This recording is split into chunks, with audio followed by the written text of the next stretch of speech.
సంజు శాంసన్ ఎంత పెద్ద ఆటగాడో మనందరికీ తెలిసిందే. అయితే క్రికెట్‌లో తను అద్భుతమైన బ్యాట్స్‌మన్ అలాగే వికెట్ కీపింగ్ సేవలు కూడా ఎంతో అందించాడు. దాదాపుగా 10 సంవత్సరాల నుంచి సంజు శాంసన్ ఇక భారత జట్టుకు ఒక మంచి ఆటగాడుగా సేవలందిస్తున్నాడు. కానీ ప్రపంచానికి తెలియని విషయం ఏంటంటే సంజు శాంసన్‌కు షాలీ శాంసన్ అనే ఒక అన్నయ్య ఉన్నాడు. అతను కూడా ఒక గొప్ప క్రికెటర్.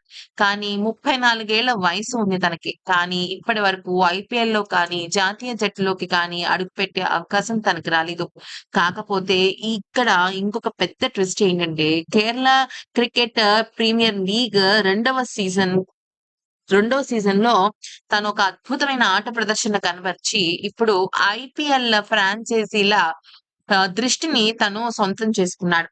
అయితే కొచ్చి బ్లూ టైగర్స్ విజయంతో తన ఒక పెర్ఫార్మన్స్ స్టార్ట్ అయింది. కొచ్చి జట్టు అదాని త్రివేంద్రం రాయల్స్‌ను 8 వికెట్ల తేడాతో ఓడించింది. మొదట బ్యాటింగ్ చేసిన అదాని త్రివేంద్రం రాయల్స్ 97 పరుగులకు ఆల్ ఔట్ అయింది. అనంతరం 11.5 ఓవర్‌లో 2 వికెట్లు మాత్రమే కోల్పోయి కొచ్చి బ్లూ టైగర్స్ లక్ష్యాన్ని చేరుకుంది. అయితే కొచ్చి విజయం తర్వాత అత్యధిక ప్రశంసలు కొచ్చి జట్టు కెప్టెన్ సంజు శాంసన్ అన్నయ్యైన షాలీ శాంసన్‌కు దక్కాయి. కెప్టెన్‌గా, బ్యాట్స్‌మన్‌గా మెరిసిన సంజు శాంసన్ అన్నయ్య షాలీ శాంసన్ హీరోగా మారిపోయాడు. ఫాస్టెస్ట్ హాఫ్ సెంచరీ ఆ తర్వాత అద్భుతమైన క్యాచ్‌తో మెరిసాడు. దీంతో తనకి మళ్ళీ భారత జట్టులో ఏమన్నా ఎంట్రీ ఉంటుందా అంటూ అందరూ కూడా ఆలోచించడం మొదలుపెట్టారు.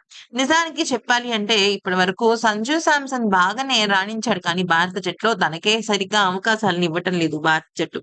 కాకపోతే సంజు శాంసన్ అన్నయ్యకి ఇప్పుడు ఒక గొప్ప ఆఫర్ ఏంటి అంటే ఐపీఎల్ ఫ్రాంచైజీలు ఖచ్చితంగా ఈ అబ్బాయిని చూస్తారు అన్న దృఢ నమ్మకం ఉంది. ఎందుకంటే 4వ స్థానంలో జట్టుకు బ్యాటింగ్‌కి వచ్చిన షాలి 30 బంతుల్లో 50 పరుగులు చేసి నాటౌట్‌గా నిలిచాడు. ఏకంగా 167 స్ట్రైక్ రేట్‌తో ఇరగదీసేశాడు.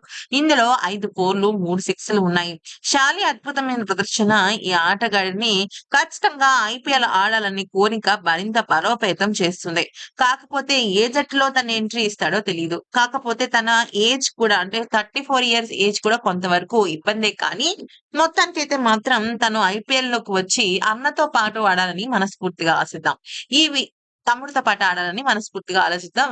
ఈ వీడియో గనుక నచ్చితే లైక్, షేర్ అండ్ సబ్స్క్రైబ్.